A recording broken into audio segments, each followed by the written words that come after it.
बिहार चुनाव 2025 में हैदराबाद के सांसद और एआईएमआईएम प्रमुख असदुद्दीन ओवैसी लगातार रैलियां कर रहे हैं। वो अपनी पार्टी के समर्थन में लोगों से वोट करने की अपील कर रहे हैं। वहीं इस बीच सोमवार को ओवैसी ने एक रैली को संबोधित करते हुए बीजेपी पर जोरदार हमला बोला।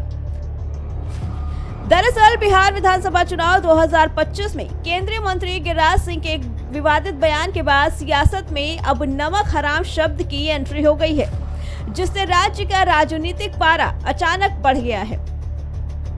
इस बयान को लेकर हैदराबाद के एआईएमआईएम प्रमुख असदुद्दीन ओवैसी ने अब एनडीए को घेरा है। चुनावी रैली को संबोधित करते हुए असदुद्दीन ओवैसी ने कहा कि एनडीए के एक मंत्री कहते हैं कि मुसलमान जो वोट नहीं देते वो नमक हराम होते हैं। पैसे उनकी जेब से जा रहे क्या? अरे ये सरकार का पैसा है, किसी के बाप का नहीं। आगे उन्होंने कहा कि ये टैक्स पेयर का पैसा है जो हर नागरिक का हक है। ओवैसी ने तीखे लहजे में पूछा कि क्या जो हिंदू वोटर बीजेपी को वोट नहीं देते वे भी नमक हराम हैं? एक मंत्री है बिहार में कहता है कि मुसलमान नमक हराम है, वो हम वोट नहीं देते। हम नरेंद्र मोदी से, नीतीश कुमार से पूछना चाहते हैं, आज जो भारत सरकार हो या बिहार की सरकार हो, जो हमारी बहनों के अकाउंट में पैसे डाले जा रहे हैं, वो आपके जेब के पैसे हैं या जनता का पैसा? हमको बताइए। ये किसी के बाप का पैसा नहीं है, जनता का पैसा है।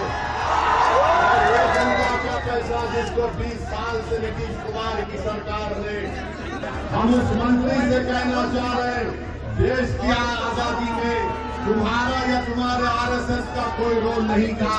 तुम्हारे बड़े बड़े आरएसएस के नेता अंग्रेजों के तलवे चाट रहे थे। दरअसल बिहार चुनाव के अरवल रैली में केंद्रीय मंत्री गिरिराज सिंह ने एक मौलवी से कथित बातचीत का जिक्र किया था। विवाद की जड़ वही बयान है जो उन्होंने अरवल की एक रैली में दिया था। उन्होंने कहा था कि मौलवी साहब ने आयुष्मान कार्ड लिया लेकिन वोट बीजेपी को नहीं दिया। केंद्र की योजनाओं का लाभ मुसलमान लेते हैं लेकिन वोट नहीं देते। ऐसे लोग नमक हराम हैं। हमें ऐसे वोट नहीं चाहिए। गिरिराज सिंह ने दावा किया कि एनडीए ने बिहार में सबके लिए सड़कें, इंफ्रास्ट्रक्चर बनवाया, जबकि विपक्ष एनडीए को मुस्लिम विरोधी बताता है। आयुष्मान कार्ड मिला, कहा हाँ मिला। हिंदू मुसलमान हुआ, कहा नहीं हुआ। हमके लिए बड़ा अच्छा, आपने हमको वोट दिया था, कहा हाँ दिया था। हमके जड़ी खुदा का नाम लेके बोलिए तो कहा नहीं दिया था। हमने कहा नरेंद्र मोदी ने गाली दिया था तो नहीं, हमने गाली दिया था तो नहीं। मैंने कहा तो मेरी गलती क्या थी? जो किसी के उपकार को ना उपकार माने उसको नमक हराम क्या बोलते हैं? अरे जो किसी का उपकार ना माने उसको क्या बोलते हैं? उसको क्या बोलते हैं? मैंने कहा मौलवी साहब मुझे नमक हरामों का वोट नहीं चाहिए। गिरिराज सिंह का बयान 18 अक्टूबर का बताया जा रहा है, जो अब जाकर वायरल हो गया। लोगों का मानना है कि सरकार की योजनाएं धर्म के आधार पर नहीं बढ़ती हैं। वोट देना सभी का लोकतंत्र का अधिकार है। वहीं इस बयान को सांसद असदुद्दीन ओवैसी ने इसे मुस्लिम वोटरों को डराने की कोशिश बताई। बता दें कि बिहार चुनाव में एआईएमआईएम 100 सीटों पर लड़ रही है। वहीं दूसरी तरफ शिवसेना नेता संजय राउत ने पीएम मोदी से गिरिराज सिंह को बर्खास्त करने की मांग तक कर दी। उन्होंने कहा कि जो हिंदू वोटर बीजेपी को वोट नहीं देते तो क्या उन्हें नमक हराम कहा जाएगा? वहीं गिरिराज सिंह के बयान पर सांसद पप्पू यादव ने भी तंज कसते हुए कहा कि आजादी की लड़ाई में ब्रिटिश समर्थक कौन थे?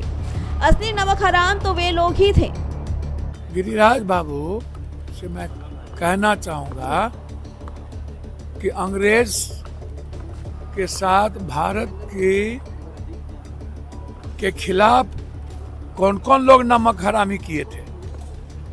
अपने गिरबान में झांकिए कि नमक हराम लोग कौन थे आजादी के में। पहले अपने बारे में समझ लेना चाहिए गिरिराज बाबू कि इस भारत का सबसे बड़ा दुश्मन अंग्रेज की गुलामी करने वाला कौन लोग थे, उनको चिन्हित करिए, वो थे जो देश की आजादी में अंग्रेज का साथ देते। राजनीतिक विश्लेषकों का कहना है कि ये बयान चुनाव से पहले ध्रुवीकरण की कोशिश के रूप में देखा जा रहा है। बिहार में पहले से ही धर्म और जाति की राजनीति का असर गहराई तक है और अब नमक हराम बयान ने बहस को और भी ज्यादा तीखा कर दिया है। Bureau report, prime TV.